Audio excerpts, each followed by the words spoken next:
So I wanted to break down the concepts behind an Etsy business or a homemade product business. Generally, homemade products are or things sold on Etsy are going to be customized. Now, that's not always the case. You might not make things that are custom to order, but they're going to be unique. They're going to be handmade products. And that is a requirement for Etsy and some platforms like Etsy, is that the things that you're selling on this platform have to be created by you. And that basically means that there's some sort of customization. You're getting these raw materials and you're turning them into some sort of finished product, whether that's, made to order, or, I saw a Yoda charcuterie board once on Etsy. That's a custom product. Now, I'm sure there's ways to get those things, produced at a manufacturer, but on this platform, you're making it yourself. So there are some things to consider when you're going through this customization process. And when I say customization, I'm specifically now referring to, custom orders, things that you're making to order. So if I'm ordering a custom charcuterie board from you or a custom t-shirt, what is your timeline as the business owner from receiving that order to shipping that order to the client? Now, I've also purchased things on Etsy that were made by somebody in my local neighborhood, and I was actually able to go pick them up. So the second they were done, she had a little pickup box on her front porch, which was nice. I'm not really too sure if Etsy still does that, but I was actually able to go pick up the order, first available. So there's also that aspect to the customization process is, how are you going to figure out how long it's going to take you? If it takes, one whole day to make a charcuterie board because maybe you're using a 3D printer or there's some sort of etching involved or hand drawing involved, and that takes you, let's say, roughly, 3 to 4 hours, and that's the average time you work, what's the turnaround time for that? Are you then custom packaging it? How large is the order? So the customization process needs to be laid out. That framework needs to be laid out. And I recommend that you configure this portion of the customization formula as part of your operating plan of a business plan. Now, you might not think you need a business plan because you're just an Etsy business, but you're not just an Etsy business. You are a business. So you should act like one. And not to be kind of blunt there, but that's the reality of the case. You are a business, act like a business, do well for yourself. And I teach the aspects of being a business and what a business plan is and how to put that together in the Small Business Academy. But going back to the customization process, outline what that looks like for the customer and for you. In the Small Business Academy, I talk about this being two different paths. The first path is the path the customer takes. So put yourself in the customer's shoes from ordering to receiving the product, and then put yourself in your own shoes or your employee's shoes and determine what that path looks like from receiving the order to actually shipping the order out. Okay.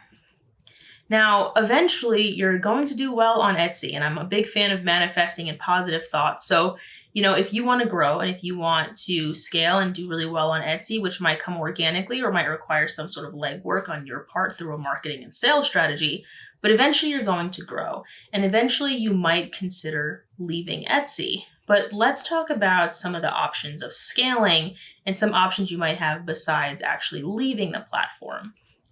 So if you are making products custom to order, it is going to be difficult to bump up your inventory. So if you're starting to grow and if your business is starting to scale organically, or maybe because of your successful marketing and sales strategy, making products to order might become more difficult, but you might just have to hire somebody to help you who has that skill.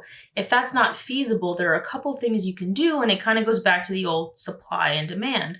If your demand is going up, but your supply is remaining the same, you balance that out by increasing the price or by putting an anticipation marker, is what I call it. So if people are super stoked to buy your product, like, yes, I can't wait to order this custom charcuterie board, or I can't wait to order this custom t-shirt, they know that your store is awesome. You can have, limited number of orders. I'm only selling 250 of these, or I'm only selling 1,000 of these. This way you get to control how much work you have to do and how much your company scales. And I recommend you doing that because if your policy is, if you order a t-shirt from me, you'll have it in 7 days, but now you have 1,000 orders, it's going to be difficult for you as, maybe a smaller business to get 1,000 t-shirts customized in 7 days. So I recommend that you start to think about ways to control the scale. And that's really what it's called, is controlling the scale. How are you going to control how fast your business grows if it's growing at that rapid pace?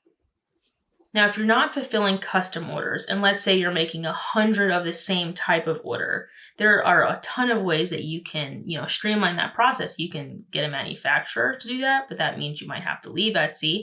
You can hire employees if you could find somebody with that skill set, or you can start producing them ahead of time and again incorporating the limited supply aspect and sending it to something called a pick and pack. And this is a fulfillment center.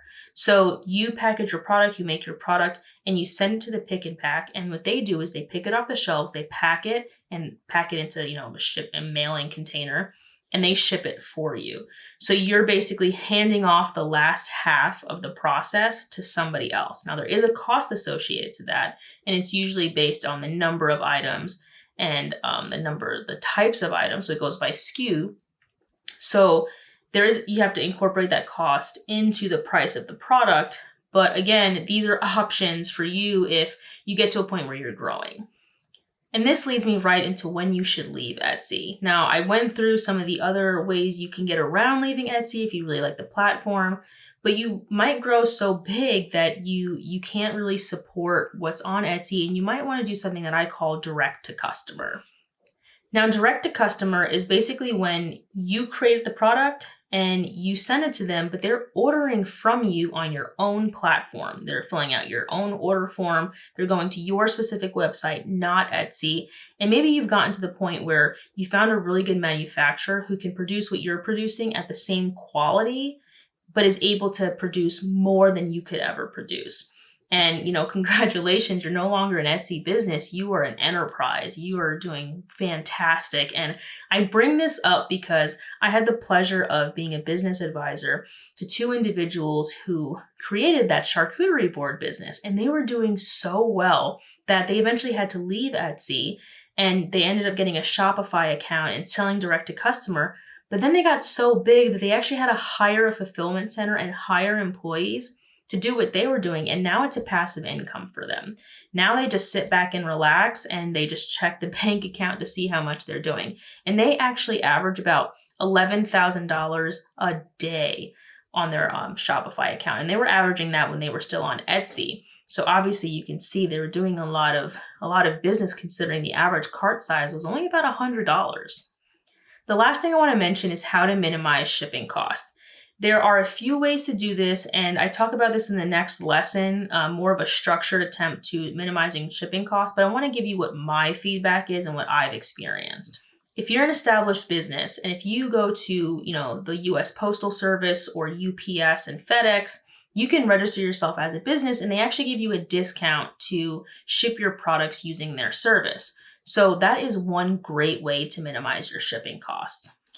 I also want to mention that UPS and FedEx still sometimes require a commercial address or a business address in order to receive that discount. So if you're working out of your house, your best bet is probably going to be utilizing a service like the US Postal Service or even DHL.